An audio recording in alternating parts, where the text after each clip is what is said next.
gampang guys. Oke, siap kabeh yo. Langsung tak mulai yo. Yo. Si Ro lu. Baik, assalamualaikum warahmatullahi wabarakatuh. Di sini kami sebagai kelompok 4 untuk mata kuliah RPL dari kelas TIK 2023 akan mempresentasikan laporan kami beserta dengan produk yang telah kami buat. Judul dari laporan ini adalah laporan pengembangan website Refarm dengan AI chatbot menggunakan dokumentasi framework Agile dengan metode Scrum. Kelompok kami terdiri dari 5 anggota. Yang pertama ada saya sendiri yaitu Muhammad Fani Andriansyah, lalu ada rekan saya Rahmat Deni Saputra, Astio Dio Wiratama, Muhammad Ridwan, dan juga Muhammad Iswanur Kholis. Pertama-tama saya akan memulai presentasi kali ini dengan membahas pendahuluan proyek kami terlebih dahulu. Laporan ini kami susun untuk mendokumentasikan pengembangan situs web interaktif yang dilengkapi dengan fitur AI chatbot. Proyek ini kami bangun menggunakan kerangka kerja Laravel dan diimplementasikan dengan mematuhi metodologi Agile Scrum. Tujuan utamanya adalah untuk menyajikan integrasi detail implementasi teknis dengan praktik manajemen proyek yang adaptif, memberikan gambaran menyeluruh tentang bagaimana sinergi antara teknologi modern dan juga metodologi tangkas memungkinkan pengembangan yang efisien dan juga responsif terhadap perubahan. Situs web Refarm ini tidak hanya menyediakan fungsionalitas manajemen konten dan interaksi pengguna standar, tetapi juga menonjolkan integrasi AI chatbot sebagai salah satu fitur kunci yang dirancang untuk meningkatkan keterlibatan pengguna dan menyediakan bantuan cerdas bagi para pengguna utama dari website ini, yaitu para petani. Nah, dalam pengembangan proyek ini, tim kami mengadopsi kerangka kerja agile dengan fokus khusus pada metodologi Scrum.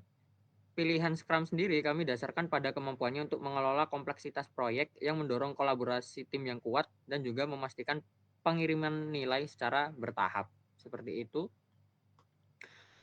Nah, selanjutnya akan dijelaskan mengenai arsitektur teknis dari website ini yang akan dijelaskan oleh rekan saya selanjutnya, yakni oleh rekan saya Dio.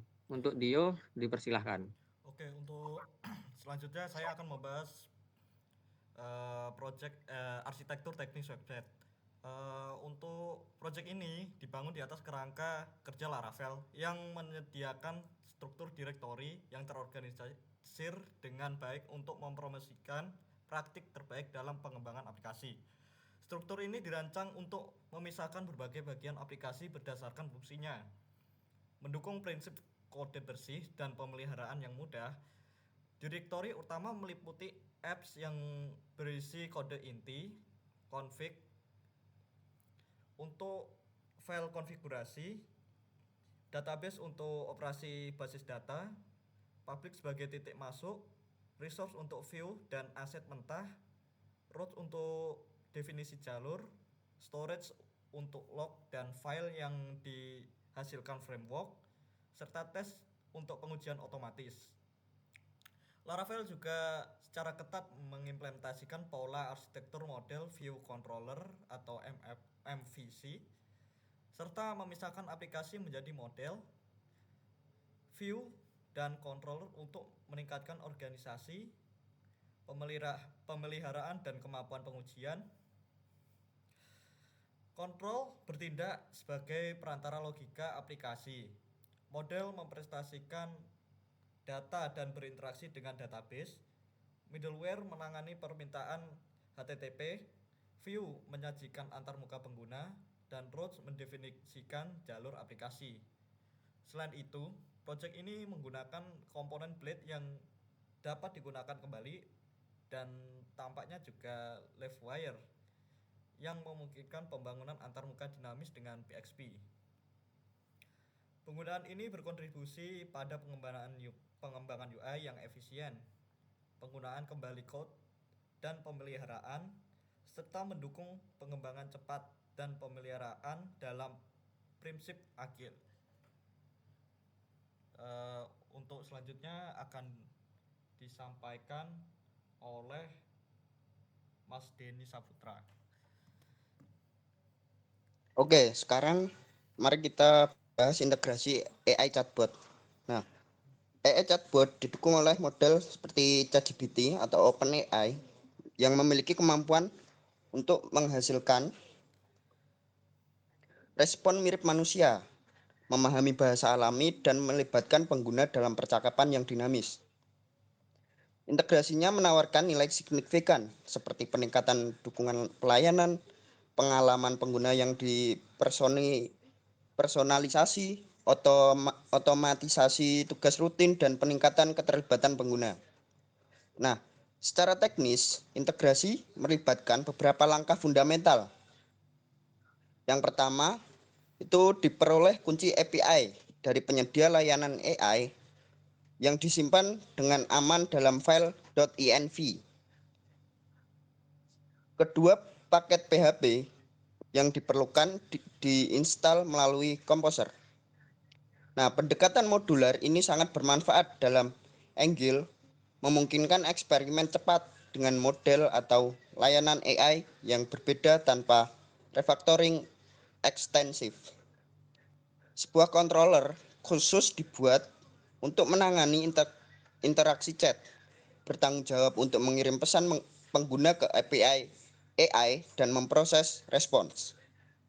Untuk chatbot yang interaktif, komunikasi real time itu sangat penting dan Laravel mendukung melalui broadcasting atau livewire yang meningkatkan pengalaman pengguna dengan respon instan dari AI tersebut.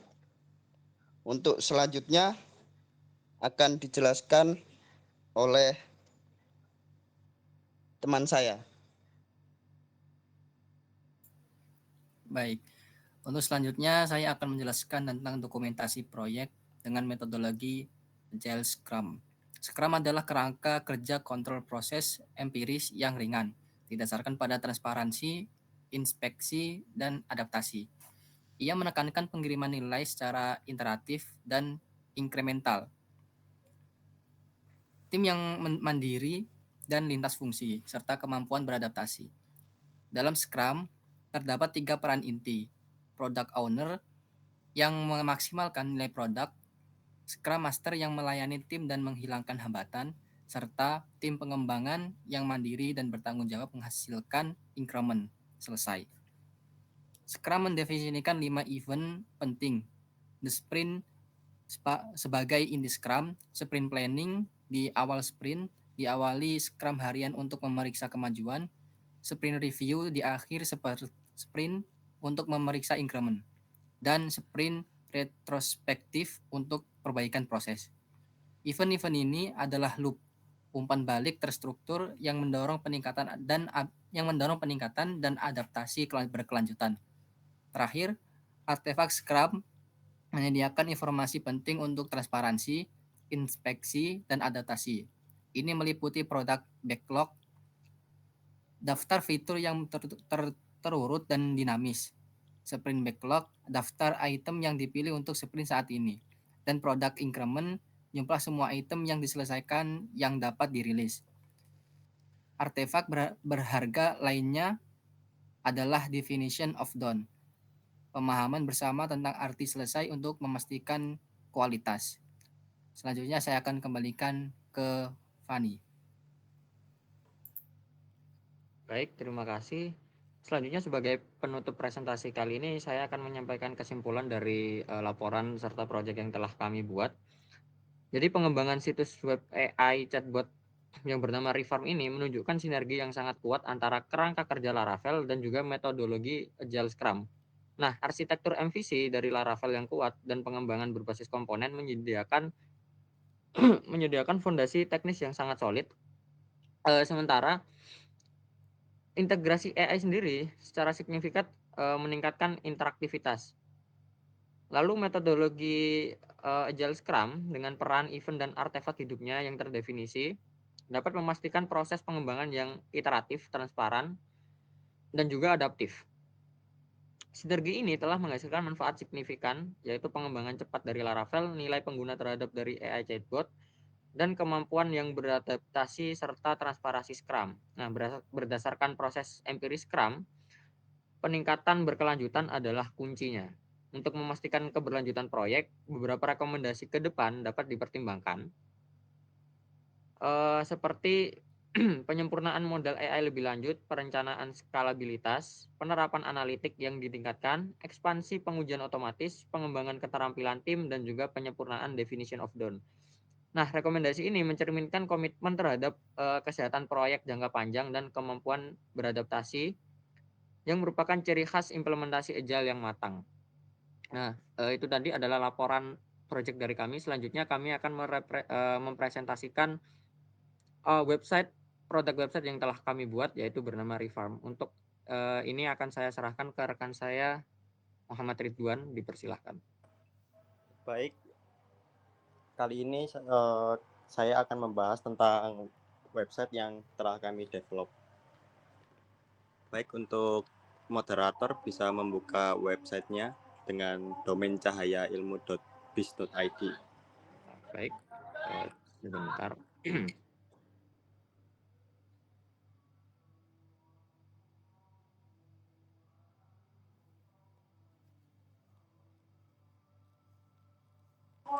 Baik, kali ini saya akan menjelaskan tentang website yang sudah kami kerjakan, yaitu yang pertama ada di halaman login.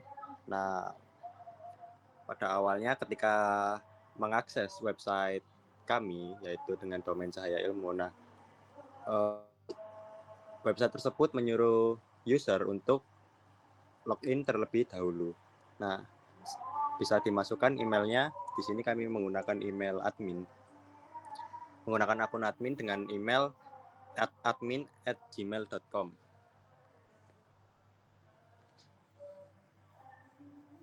Moderator. Nah, sebelum login, user juga bisa mendaftar dengan masuk ke halaman register. Nah, di sini terdapat inputan nama lengkap, email, password, dan konfirmasi password. Lalu ada provinsi dan kota. Provinsi dan kota di sini digunakan untuk sebagai informasi cuaca, kelembapan, kecepatan angin, dan sebagainya gitu. Nah, bisa daftar. Oke, nah daftar sudah berhasil. Nah, coba masuk terlebih dahulu dengan akun user.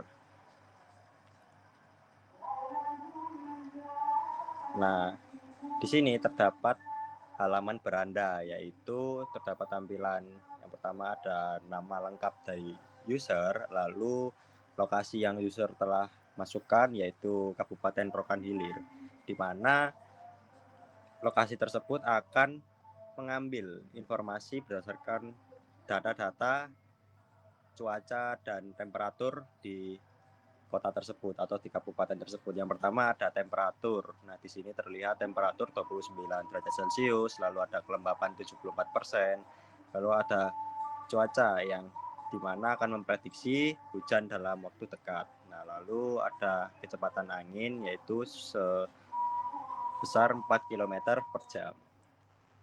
Bisa di-scroll ke bawah. Oke. Lalu selanjutnya ada sebuah rekomendasi, yaitu ketika user ingin mencari-cari informasi tentang pertanian, kami mengambil beberapa topik yang penting, yang sangat penting untuk dibaca, terutama pada user baru. Yang pertama ada akar, batang, buah, dan daun. Lalu ada berita-berita penting atau informasi penting yang sedang trending di kalangan petani.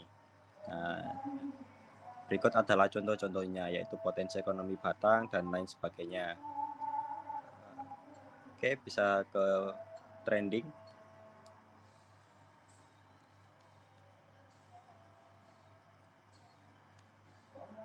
Oke, nah untuk trending di sini, halaman akan ditampilkan dengan blog-blog yang terbaru berdasarkan admin yang membuat informasi tersebut. Informasi ini juga didapat melalui pendekatan AI, jadi sangat informatif dan sangat cepat informasinya untuk disajikan kepada user. Selanjutnya ke halaman kategori.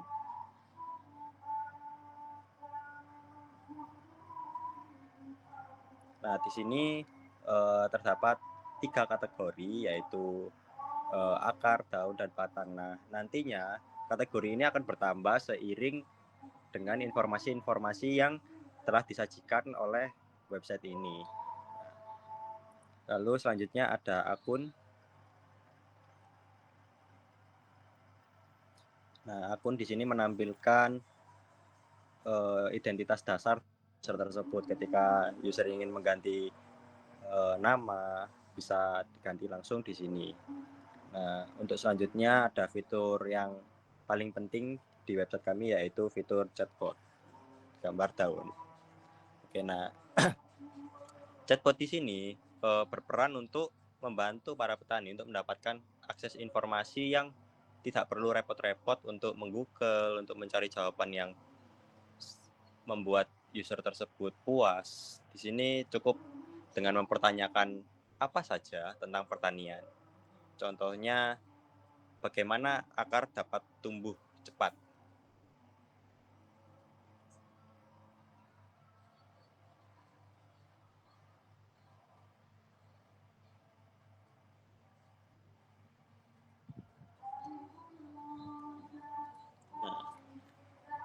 AI akan mengenerate informasi-informasi yang telah kami dapatkan dari beberapa sumber yang sekiranya terpercaya, lalu dirangkum dan disajikan kepada user. Nah, petani akan lebih mudah untuk membaca karena informasi yang disajikan cukup terangkum, detail, dan singkat, tidak perlu bertele-tele seperti pada saat mencari di website orang, di blog orang, dan sumber-sumber lainnya. Gitu. Baik, sekarang kita akan masuk ke fitur admin. Untuk akunnya bisa dikeluarkan terlebih dahulu. Nah, menggunakan email admin@gmail.com. Nah, passwordnya Rere.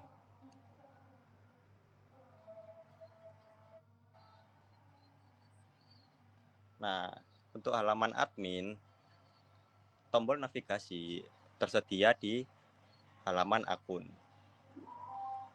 Nah,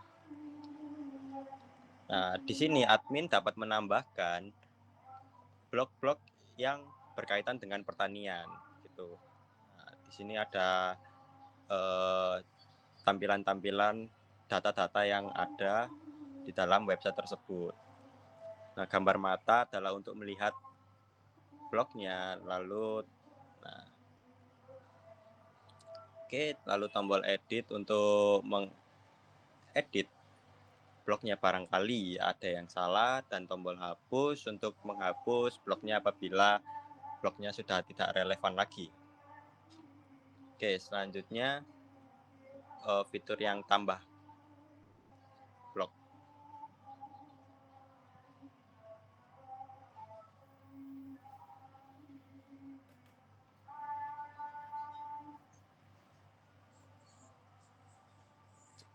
Silahkan dipencet, Mas Fani.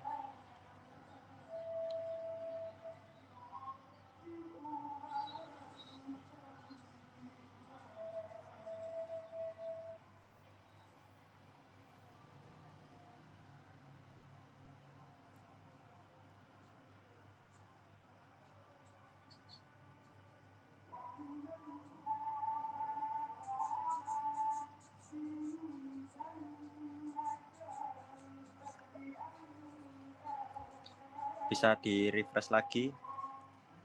Tuh.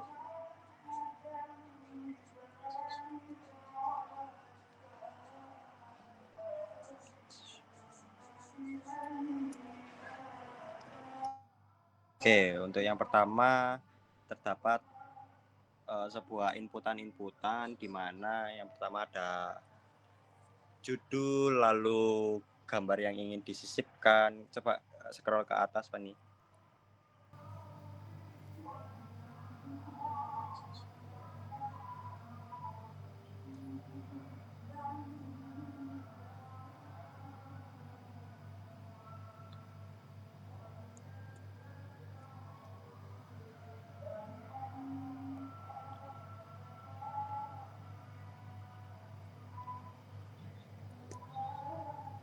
Oke, yang pertama ada halaman buat post ya, di mana admin dapat menginputkan judul lalu kategori, di mana kategori ini nanti akan muncul di halaman kategori, misalkan dengan mengetik pisang di kategori pisang, buah pisang. Nah, nanti kategori tersebut akan muncul. Lalu ada author, di mana author itu adalah penulis dari blog tersebut. Nah, untuk thumbnail untuk gambar di halaman depan dari blog tersebut. Nah, yang selanjutnya ada section, di mana section itu sebuah sub judul untuk mengawali sebuah blog tersebut berisi informasi tentang apa secara garis besarnya. Lalu selanjutnya ada paragraf. Nah, paragraf ini untuk menulis informasi-informasi yang sekiranya relevan dengan subjudulnya. Lalu ada image untuk menambahkan gambar di dalam subjudul tersebut. Lalu selanjutnya ada section, di mana section ini adalah menambahkan subjudul yang lainnya.